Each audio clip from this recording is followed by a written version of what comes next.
하나님께서 우리에게 주시는 귀한 말씀 함께 보도록 하겠습니다.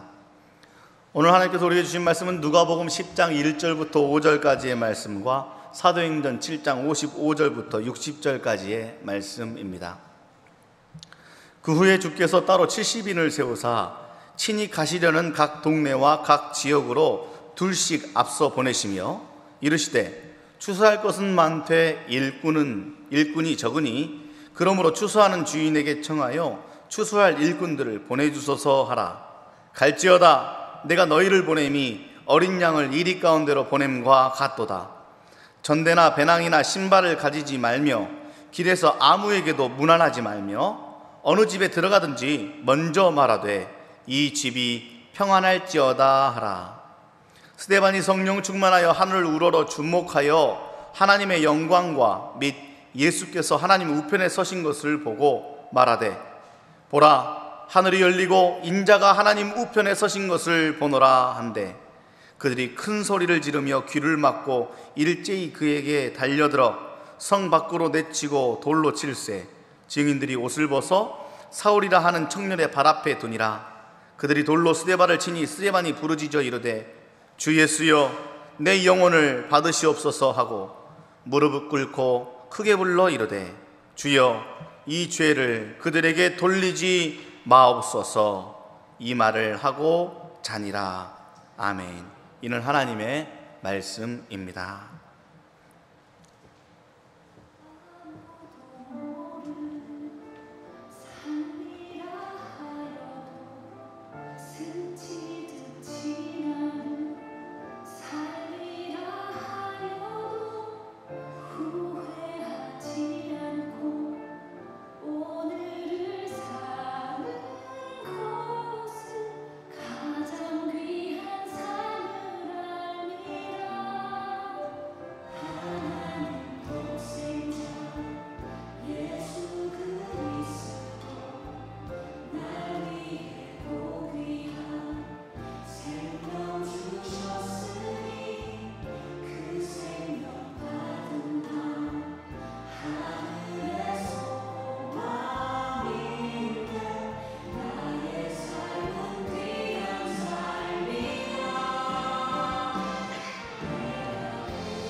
할렐루야.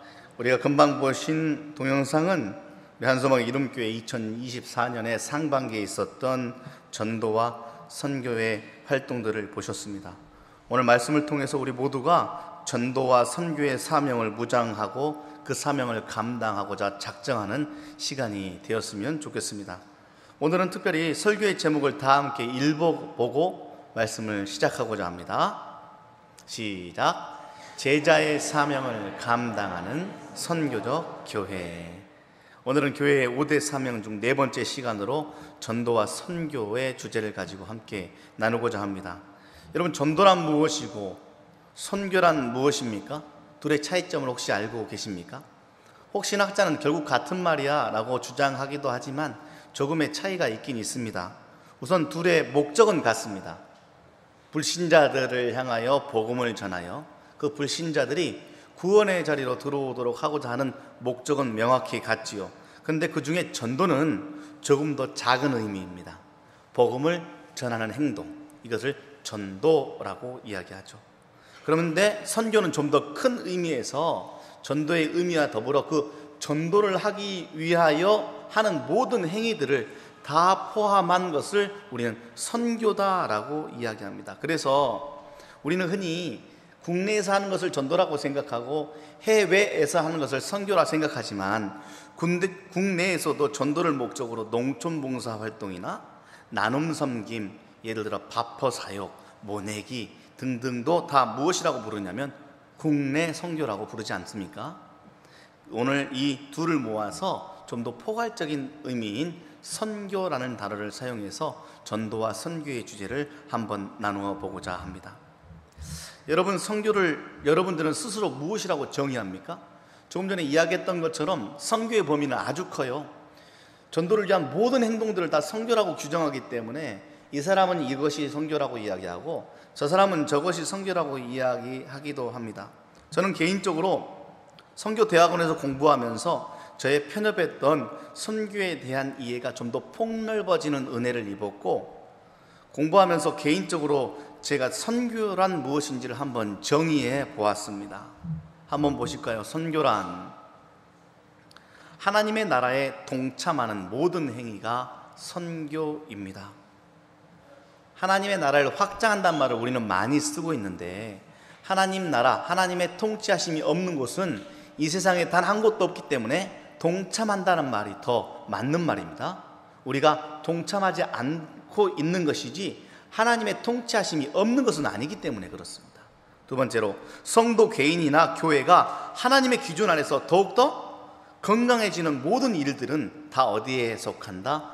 선교라는 정의에 속합니다. 그러니 선교지라고 하는 것은 해외의 어느 한 곳만을 선교하는 것이 아니라 그것은 집중하고 우리의 마음을 모으기 위한 하나의 지정 장소가 될 수 있지만 결국 내가 있는 모든 삶의 자리마다 다 무엇이다고요? 선교지다라는 마음을 가지고 살아가는 것을 우리는 선교적인 삶, 선교적인 교회다라고 이야기하는 것이죠. 그래서 제가 선교대학원에서 박사학위 논문으로 쓴 논문의 제목이 뭔지 아십니까? 어디를 향한 선교에 대한 연구, 이게 아니라 부부의 친밀감 형성을 위한 가정사역이라는 제목으로 제가 학위를 받았습니다. 부부도 가정도 전부 다 무엇이라는 개념이죠? 선교지, 선교할 수 있는 곳이다 라는 개념을 이해하고 있기 때문에 그렇습니다. 제가 선교대학원에 입학할 당시 2013년이었거든요. 학교에는 온통 선교적 교회에 대한 학풍으로 뜨거웠습니다. 후에 한국교회도 이제 막 선교적 교회 외치며 공부하고 마음을 하나로 모으기 시작했고, 지금 우리는 충분히 들어봤을 법한 이야기로 함께 말씀을 나눌 수 있어서 참 좋습니다. 선교적 교회가 무엇이에요? 선교하는 교회와 구분이 되는 것이 선교적 교회입니다.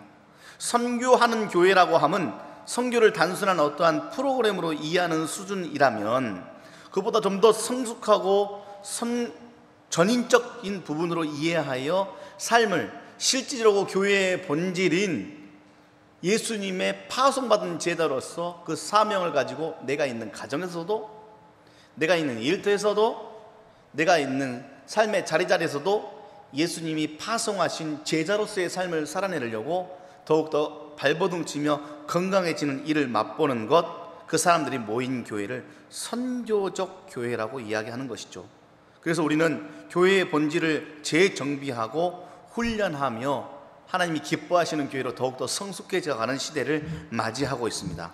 우리 한소망 이름교회는 하나님이 기뻐하시는 선교적 교회임을 믿습니다. 자, 이제 여러분께 제가 한번 질문을 해볼게요. 여러분, 교회에 수많은 사역이 있다고 한번 생각해 보십시오. 그 중에 한 가지를 꼭 해야 한다면 여러분들은 무슨 사역을 제일 하기 싫습니까? 아무것도 안 하고 계신 분들은 한 가지씩 꼭 하시길 바라고, 꼭 해야 될 사역들이 다 있고 한 가지씩 해야 된다면 나는 이것만큼은 좀 다음에 하면 안 될까요? 라고 말하는 주제 중에 하나가 바로 전도고 선교이더라 라는 것이죠. 조금 전에 동영상 보셨죠? 들어간 사진과 동영상 모두가 다 직접 찍은 사진들입니다. 어디서 폰 사진 단 한 장도 없습니다. 우리 상반기에 했던 사진, 또 태국 선교지 탐방하면서 모두 찍은 사진들 아니겠습니까? 사진 속에 얼굴들이 어때요? 다 활짝 웃고 있죠? 그 이유는 사진 찍습니다 하니까 다 웃은 겁니다. 갔는데 미친 사람처럼 계속 웃고 있지는 않았습니다. 왜요? 전도하는 일이 쉬운 일이 아니에요. 교회 안에서의 사역은 대부분 교회 안에 훈련된 성도들끼리 다 이해되고 허용되어진 안에서만 선교 사역을 하지만, 밖으로 나가는 전도는 무엇입니까? 불신자들, 나를 거부하는 사람들을 향하여 그들에게 달려가 거부하는 일을 감당해내며 하는 일 아니겠습니까? 해외 선교는요, 그것과 더불어 언어도 통하지 않습니다. 단시간이 아니라 조금 더 긴 시간이 필요하니 휴가를 내어야 되고, 우리 교회 선교회비가 얼마였죠? 80만 원이었습니다. 많은 재정도 필요하고 선교학교도 해야 하고 기도회도 해야 하고 준비 모임도 계속해서 이어가고 있습니다. 수많은 교회에서 선교를 담당하면서 제가 섬겨왔지만 우리 교회가 제일 많이 준비하고 있는 것 같습니다. 이번 여름 가운데 미라클 썸머가 될 것이 확실합니다. 이처럼 해외 선교나 전도하는 일들은 너무나도 쉽지 않은데, 놀랍게도 아이러니하게도 교회의 본질이요 교회의 DNA는 바로 이 힘든 전도와 선교가 바로 교회의 본질 목적이더라라는 것이죠. 여러분, 낙하산을 타는 특수대원들의 훈련을 알고 계실 겁니다. 뉴스에서도 종종 나오잖아요. 군부대 촬영 가면 꼭 그 장면이 나옵니다. 그 훈련하는 곳의 높이가 어느 정도인지 아십니까? 비행기에 낙하산을 타기 위해서 미리 하는 훈련의 높이가 약 10m에서 20m 정도 된다고 합니다. 혹자는 11m라고 꼭 집어서 이야기하는 사람도 있습니다. 그 높이는 우리 인간이 가장 공포를 느끼는 높이라고 하네요. 아무리 무서워도 뛰어야 하니까 이를 악물고 감당하며 자꾸 뛰어내리게 되면 결국에는 생각지도 못했던 더 높은 비행기에서 뛰어내릴 수 있게 된다는 것이죠. 우리는 그걸 잘 알고 있습니다. 그러면 이제 그 사람은 어떤 사람이 되냐면 일반 병사에서 특수대원이 되는 거예요. 오늘 본문이 바로 예수님께서 제자들에게 특수훈련을 시키는 장면입니다. 예수님의 공생의 기간 동안에 동행했던 사람들이 여럿 있죠. 굳이 그 중에 부류로 구분하자면 최측근은 12제자였습니다. 그런데 가깝고 멀게 있는 많은 사람들 가운데 12제자 못지않게 70명의 제자를 또 소집하셨습니다. 이 70명의 제자도 12명의 제자와 같은 급의 사명을 가지고 수행하는 것을 보면 예수님의 큰 힘과 큰 도움이 되었던 걸 잘 알 수가 있지요. 그래서 누가복음 9장은 예수님의 12제자에 대한 이야기고, 오늘 본문인 누가복음 10장은 70인 제자를 파송하는 내용이 나오고 있습니다. 그 내용 잘 아실 테니까 그 중에 특이한 말씀 한 절을 소개하고자 합니다. 4절 말씀입니다. 한번 다 같이 한번 읽어볼까요? 전대나 배낭이나 신발을 가지지 말며 길에서 아무에게도 무난하지 말며. 이상하지 않습니까? 전도를 좀 보내려고 하시면 예수님께서 쫙 깔아놓고 다 하나씩 들어, 주먹밥도 하나씩 들고 신발도 새로 좀 준비했다, 고생할 텐데 좋은 신발 신고 가라 라고 이야기할 법한데, 예수님은 전혀 다른 이야기를 하고 있습니다. 야, 너희들 내가 파송한다. 나가서 그 사람들에게 복음을 전할 때 전대, 배낭, 신발 아무것도 가지고 가지 마. 너무 좀 이렇게 어색하지 않습니까? 근데 여기서 더한 것은, 전도하려면 사람들에게 친절하게 대해야 될 것 같은데 가는 길에 아무한테도 무난하지 말래요. 그냥 주구장창 가래요. 목적지를 향해 그냥 가랍니다. 아무것도 가지지 말고 사람도 신경 쓰지 말고 그냥 가래요. 근데 여러분 가만히 생각해 보세요. 이 시대의 선교사님들 보면 선교를 나갈 때 선교를 감당하기에 필요한 최소한의 선교 기금이 필요하지 않습니까? 그걸 실질적으로 모아서 가지요. 저희가 4월에 탐방한 태국 치앙마이의 초대 선교사님, 약 190년 전에 오셨던 선교사님의 그 방을 그대로 재현해서 박물관을 그 학교 안에 만들어 놓았더라고요. 가서 보니까 깜짝 놀랐습니다. 침대가 너무 아름다워요. 원목으로 돼 있어요. 나무를 따로 어디서 구해와서 만들었다라고 이야기하더라고요. 하늘하늘한 캐노피가 쳐져 있습니다. 그걸 보면서 여러 가지 생각이 들었습니다.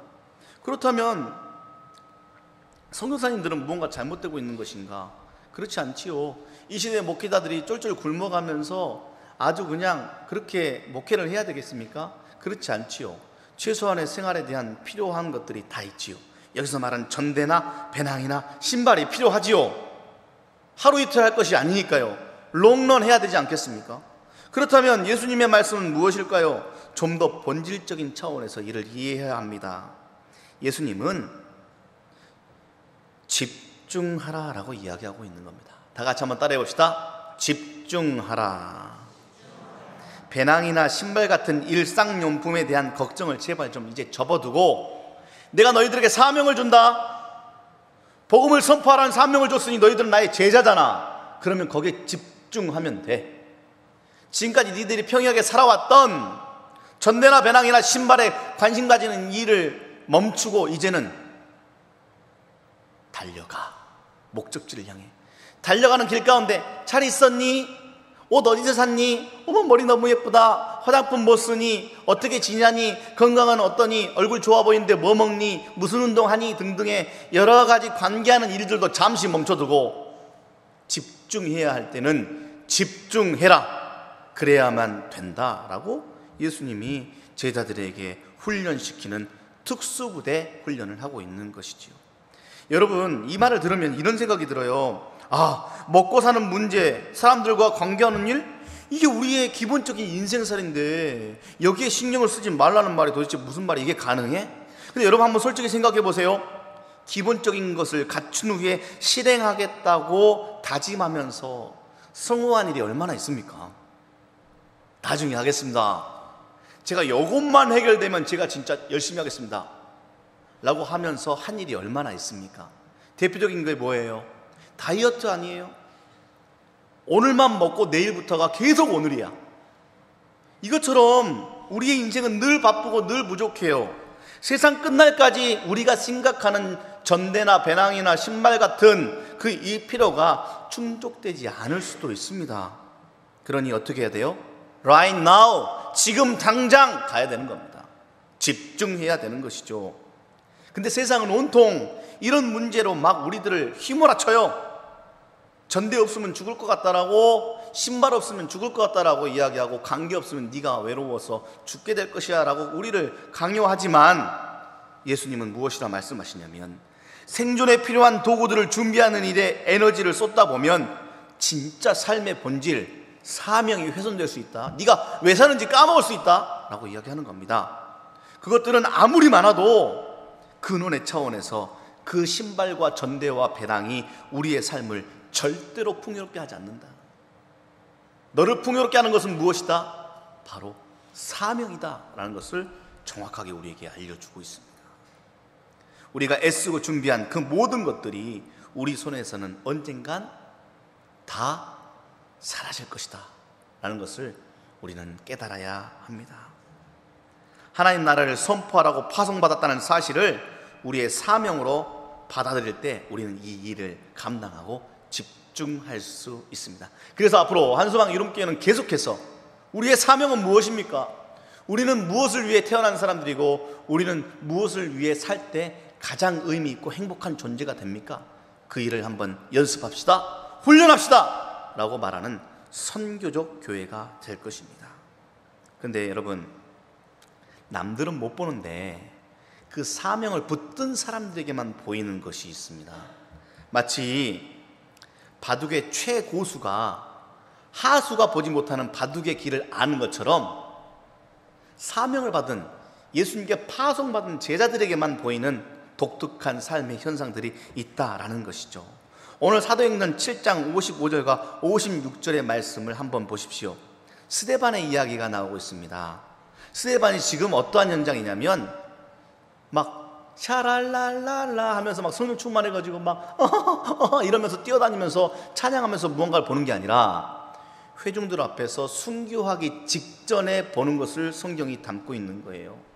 돌에 맞아 죽게 된 원인이 바로 여기에 있는데, 스데반만 본 것을 한번 여러분들 보시고 오늘 스데반이 본 것을 여러분들도 보시는 은혜가 있기를 바랍니다. 스데반이 성령 충만하여 하늘을 우러러 주목하여 하나님의 영광과 예수께서 하나님 우편에 서신 것을 보고 말했습니다. 보라, 하늘이 열리고 인자가, 여기서 인자는 예수님입니다. 예수님이 하나님 우편에 서신 것을 내가 지금 보고 있다. 헛것 본 거 아니야? 라는 생각을 할 수 있지만, 하늘이라고 그 당시에 이야기하는 것은 무엇이냐면 생명이 은폐된 곳을 하늘이라고 표현했어요. 하나님이 하늘에 계시다고 생각했거든요. 그러니까 사람들이 그 당시 비행기도 없던 시절 전혀 미지의 공간 하늘이 열렸다라는 것은 하나님이 쌓아놓은 생명, 그 생명이 열림과 동시에 땅에 있는 우리에게 쏟아졌다라는 것을 의미합니다. 하나님이 우리에게 주시고자 가득 채워놨던 그것이 하늘이 쫙 열리면서 태권브이가 나타나는 것이 아니라 무엇이요? 하나님의 은폐되었던 놀라운 십자가의 생명이 우리에게 쫙 쏟아져 있는 것을 누가 봤다고요? 스데반이 본 것 아니겠습니까? 여러분, 이런 경험 해보셨습니까? 이런 거 본 적 있으십니까? 제가 이걸 좀 이따 설명해 볼게요. 근데 그 옆에 누가 서 있어요? 예수님이 서 있다라고 이야기하고 있습니다. 결국 생명을 완성할 자 예수님께서 하늘 여시사 우리에게 은폐되었던 생명을 밑으로 쏟아 부어지는 일들은 예수님을 통한 구원을 스데반이 맛봐버린 겁니다. 이것은 모든 사람이 가시적으로 볼 수 있는 것을 넘어 볼 수 있는 눈에만 보이는 생명과 구원의 세계입니다. 사랑하는 여러분, 여러분에게만 보이는 세상이 있습니까? 예수님을 통해서 완성된 생명, 나의 삶 가운데 그런 것들이 좀 보이십니까? 너무 어렵게 생각하지 마세요. 믿음 없는 사람들에게는 절대 안 보이는 것은 여러분들 지금 사실 보고 계십니다. 다른 사람들은 자신이 잘나서 자신이 이룬 삶이라고 말하는 그 삶이 내 눈에는 하나님이 이루어 가시는 삶으로 보인다면 그것이 선교지이고 스데반이 본 것을 본 사람이 확실합니다.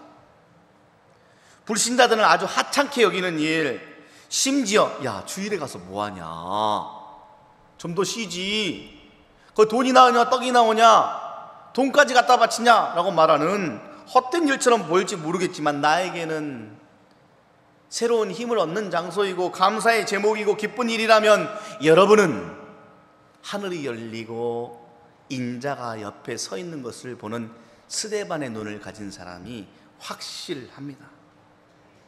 하나님께서는 예수님의 사명을 우리 교회에 분명히 주셨고 우리 교회를 통해서만 볼 수 있는 하늘을 우리에게 보여주실 것입니다.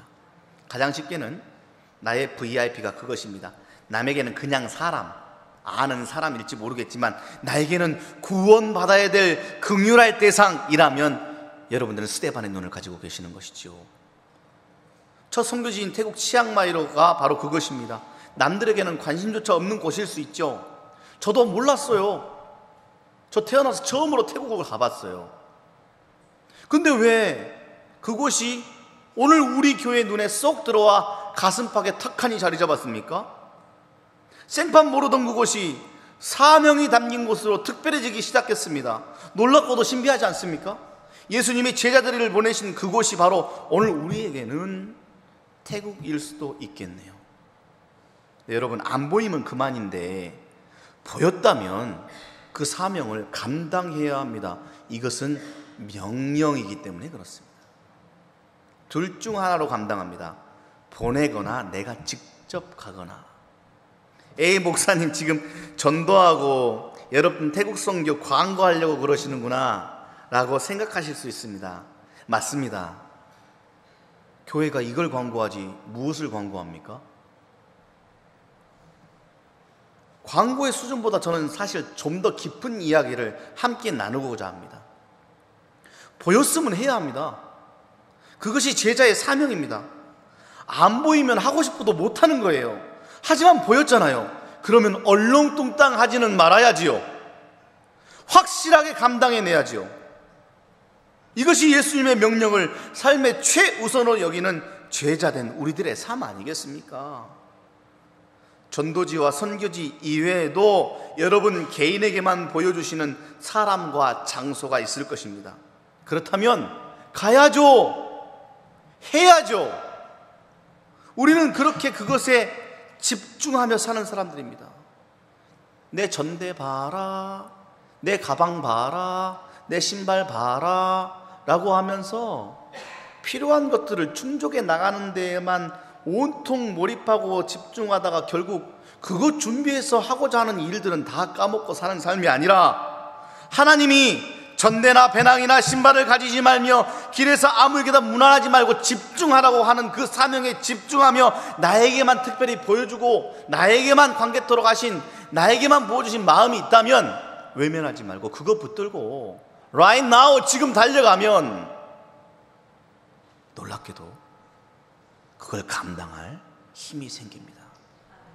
그 힘을 가진 사람은 절대 전대나 배낭이나 신발에 휘둘리지 않고 살아가는 멋진 사람으로, 특수대원으로 변하는 것입니다.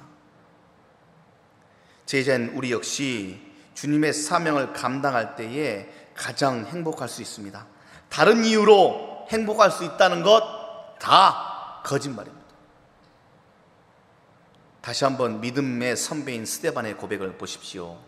보라, 하늘이 열리고 인자가 하나님 우편에 서신 것을 보노라. 사랑하는 여러분, 생명의 비밀을 맛본 너무나도 행복한 사명자 되신 제자 되신 여러분, 스데반은 이 말로 인해 결국 돌에 맞아 죽었습니다. 그리고 최초의 순교한 제자가 되었습니다. 우리 모두 다 순교할 거예요. 스데반은 인생의 중반에 순교를 만난 것이지만 우리는 대부분 인생의 살 만큼 살다가 인생의 끝자락에 순교라는 이름으로 죽음을 맞이하게 될 것입니다. 피하거나 피하지 않거나 상관없이 우리는 다 순교라는 운명으로부터 벗어날 수 없는 예수님의 파송받은 제자입니다. 운명 앞에 우리는 선택해야 합니다. 자, 제자의 사명을 감당하는 삶을 살 것인가? 아니면 얼렁뚱땅 아무런 생각 없이 살 것인가? 예수의 증인으로 살 것인가? 아니면 자기에게만 집중하면서 살 것인가? 마지막으로 한 가지만 이야기하고 기도하고자 합니다. 제가 하는 이야기가 무슨 이야기인지 귀담아 들으면서 잘 한번 해석해 보세요. 배가 자주 파손하는 그 지형, 위험한 해안 지역이 있었대요. 그곳만 되면 날씨가 좀 안 좋아지면 계속 배가 파손돼서 사람들이 죽게 되고, 희한하게도 그것을 통해서 다른 난민들이 자꾸 이 지역에 들어오니까 사람들이 한두 명 무슨 생각을 했냐면, 안 되겠다, 자꾸 사람 죽어나가니까 저쪽에 인명구조소를 좀 차려야겠다. 그래서 몇몇 사람들이 모여서 움막처럼 보잘것없는 집과 작은 사람 구할 배 한 척을, 초라한 배 한 척을 마련했습니다. 몇 사람이 헌신적인 일꾼들로 헌신되어서 사명 가지고 불천지와 순번을 돌아가면서 바다를 살피면서 난민을 구호하는 일들에 최선을 다했습니다. 그러자 놀라운 일들이 일어나기 시작했어요. 많은 사람들이 어김없이 난파되고 난민이 생겨나는 그 상황 가운데 그들로 인하여 살게 되고 구조받게 되는 은혜를 입자, 그 사람들도 와, 이거구나, 나도 이제 저 일에 좀 헌신해야 되겠다 라고 생각하며 헌신할 수 있는 사람들은 그 인명구조소에 와서 저도 좀 이 일에 동참하겠습니다 라고 헌신하기 시작했고, 어떠한 사람은 재물적으로도 보태기 시작했습니다. 그러자 초라했던 인명구조소가 점점 좋은 장소로 변화하기 시작했어요. 더우니까 선풍기를 놓고, 추우니까 난로를 놓기 시작했고, 목마르니까 물을 놓기 시작했고, 사람들이 모이니까 점점 세련된 것으로 만들어가기 시작했습니다.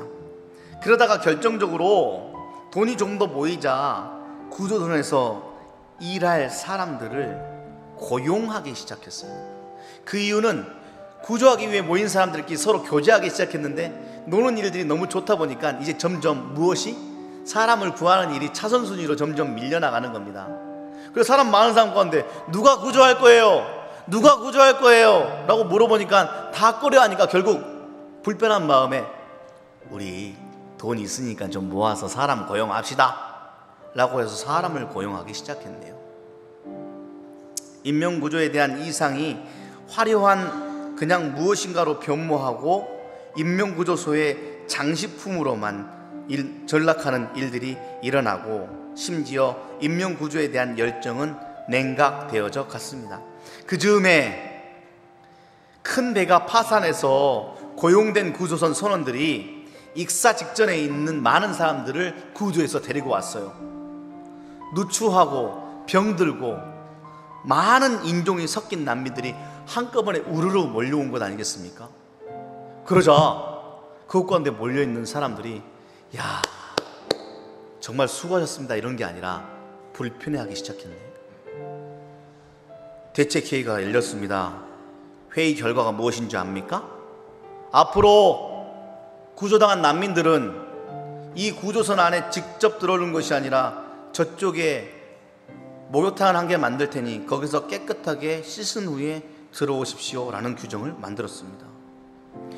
이 만들어진 규칙 때문에 몇몇 사람들이 마음이 불편해지기 시작했습니다. 우리가 왜 인명구조소 차렸어요? 이 배를 왜 산 겁니까? 라고 말하며 우리가 이제 사람 구하는 일에 좀 더 집중하면 안 되겠습니까? 라고 말하며 안건을 제의했는데 결국 수많은 사람들에 의해서 그 일이 묵살돼 버린 것 아니겠습니까? 그러자 그 몇몇 사람들이 그 옆에다가 무엇을 차렸냐면 또다시 초라하고 작은 배 한 척을 구입해서 사람을 구하는 데 집중하는 인명구조소를 차린 것 아니겠습니까? 여기서 끝나면 아름다운데 놀랍게도 새롭게 차린 인명구조소에 전 구조소와 똑같이 사람들이 모이기 시작하고 돈과 인력들이 많아지기 시작하니 또다시 사람을 구하는 사람을 돈 주고 사고, 그것이 화려해지기 시작하니 더 큰 배를 사서 또다시 그 안에서 사람을 구하는 일이 본질 아닙니까? 라고 말하며 또다시 그 사람들이 나가서 작고 초라한 인명구조소를 차리는 일들이 계속 반복해서 이어지고 있다고 합니다. 여러분, 이 이야기에 말하는 인명구조소는 무엇입니까? 교회예요. 교회가 제자의 사명을 잃는 것에 대한 이야기 아니겠습니까? 우리 한소망 이름교회는 사람을 구하는 구조소로 하나님이 세우신 줄 믿습니다.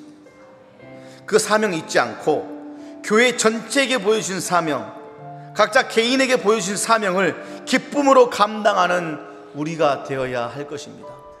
이를 위하여 훈련하고 이를 위하여 힘을 모으는 멋진 교회, 각자의 삶의 자리에서 자신의 모습대로 나에게만 보여진 독특한 하나님의 사건들에 집중하며 그 일들에 하나님의 통치가 임하시기 위하여 바둥거리며 최선을 다하는 선교적인 삶을 살아가는 여러분들, 그 여러분들이 모인 교회, 그 일에 집중하며 전례나 배낭이나 신발에 집중하지 아니하고 그 사명에 집중하며 달려가는 그 일을 감당할 때 주시는 행복을 마음껏 간증하며 그 일로 풍성해지는 교회, 제자의 사명을 감당하는 선교적 교회, 한소망 이름교회입니다.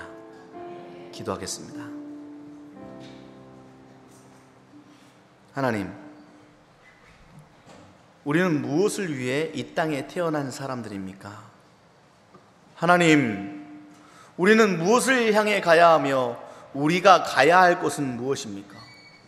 하나님, 우리가 가서 해야 될 일은 무엇입니까? 하나님, 다른 사람들의 눈에 보이지 않는 그 일을 저에게 보여주신 이유는 무엇입니까? 사명인 줄 믿습니다. 나를 제자로 세우신 하나님의 목적인 줄 믿습니다. 그 사명 붙들고 그 일에 집중하여 그 일을 감당해내는 사랑하는 한소망 이름교회의 예배자들 되게 하여 주시옵소서. 그 일 감당하기에 서로가 격려하며 손에 손을 붙들고 이루신 이 한소망 이름교회가 하나님의 놀라운 일들을 감당하는 인명구조소가 되길 간절히 원합니다. 본질을 잃어버리지 않는 멋진 교회, 주님의 사명을 기쁨으로 감당하며 행복의 간증들을 쌓아가는 이 시대에 소금과 빛이 되는 교회, 바로 한소망 이름교회가 되게 하여 주시옵소서. 이번 한 주간 두 눈을 부릅뜨고 주님께서 나에게 보여주시는 놀라운 선교의 현장을 바라봅니다. 나의 부부를 바라봅니다. 나의 자녀를 바라봅니다. 나의 직장을 바라보고 나의 모든 삶의 터전을 바라봅니다. 나에게 보여주셨으니 감당케 하시고 감당할 힘을 더하여 주시옵소서. 한 주간 선교적인 삶을 살아가는 선교적 교회가 되게 하여 주시옵소서. 우리를 제자 삼아주신 주님께 감사드리며 예수님의 이름으로 기도합니다. 아멘.